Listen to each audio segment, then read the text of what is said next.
estrutura de uma redação.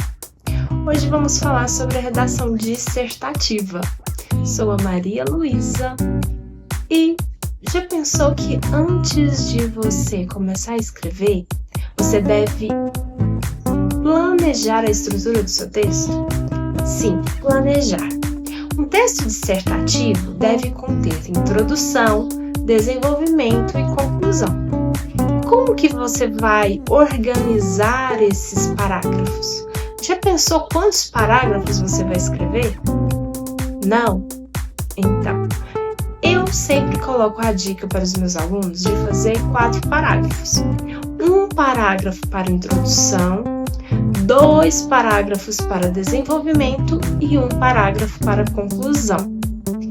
Aí, se você já pensou na questão dos parágrafos, logo você vai pensar que na introdução você deve apresentar a tese, você deve apresentar o argumento 1 e deve apresentar o argumento 2.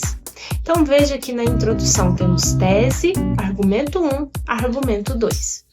O argumento 1 e 2. Argumento 1 você vai explicar, você vai desenvolver no parágrafo 2, que é o parágrafo do desenvolvimento. O argumento 2 você vai desenvolvê-lo, explicá-lo no parágrafo 3. Introdução. Na introdução você vai apresentar a sua tese. Você vai apresentar o argumento 1 e o argumento 2. Eles serão desenvolvidos lá no desenvolvimento. Então é lá que você vai explicá-los. Então veja aqui, no desenvolvimento 1, você vai colocar o argumento 1 e vai apresentar ali o que você tem a dizer sobre esse argumento 1. O argumento 2 irá para o desenvolvimento 2. Então, recapitulando, introdução terá a tese e a apresentação do argumento 1 e do argumento 2. Desenvolvimento, teremos desenvolvimento 1, onde você vai expor o seu argumento 1.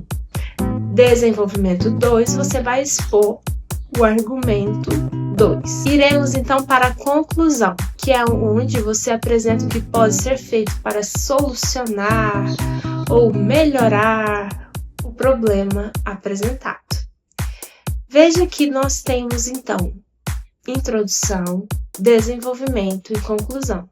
E um texto aí com 4 parágrafos. Esses 4 parágrafos, né, quando a gente pensa na estrutura, imagine esses 4 parágrafos, nós temos aí o esqueleto do nosso texto. Então não basta apenas você saber do que você vai falar, você precisa estruturar. Como que será feito? Sempre antes de começar o texto, já imagine aí, programe e planeje como será, quantos parágrafos, quantos serão para desenvolvimento, certo? Principalmente o de desenvolvimento, porque a introdução todos sabem que é o primeiro e a conclusão o último, né? Mas, veja aqui, imagina aí sua tese, apresentação do argumento 1 e 2 na introdução, desenvolvimento, argumento 1 e 2 e conclusão, proposta de intervenção. Seja bem-vindo ao canal, sou a Maria Luísa e hoje iremos refletir sobre o que é uma proposta de intervenção.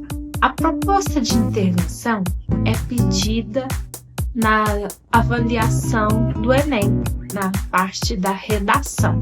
Você tem a proposta de redação e aí é pedido que ao final, na conclusão, você faça sua proposta de intervenção.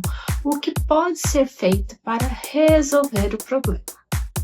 A proposta é uma sugestão, uma intervenção, algo que pode ser feito para resolver o problema. Qual o problema? Aquele problema que você apontou lá na introdução, né? A tese, ela já é o problema. Então, você está discutindo sobre aquela tese, sobre aquele problema. E aí, logo, você precisa pensar o que fazer para solucionar este problema. A proposta, ela tem a intenção de levar as pessoas a pensarem, refletirem o que pode ser feito, o que é possível, o que é viável fazer para resolver esta situação.